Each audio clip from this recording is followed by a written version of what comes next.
কারবালার রক্ত তখনও শুকায়নি, চারদিকে ছড়ানো শহীদের রক্ত ভেজা পবিত্র শরীরগুলো। আহলে বায়াতের উপর করা এই নির্মম অত্যাচারের দৃশ্য পুরো পৃথিবীকে কাঁপিয়ে দিয়েছিল।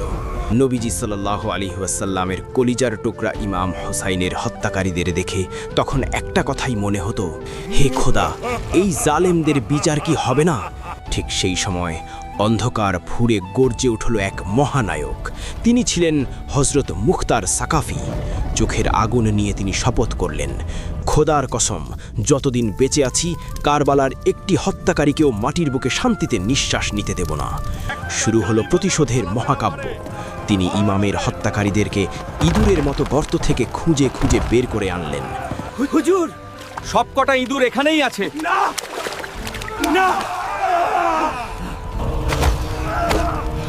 তোরা ভেবেছিলি মাটির নিচে লুকিয়ে পার পাবি? কারবালার এক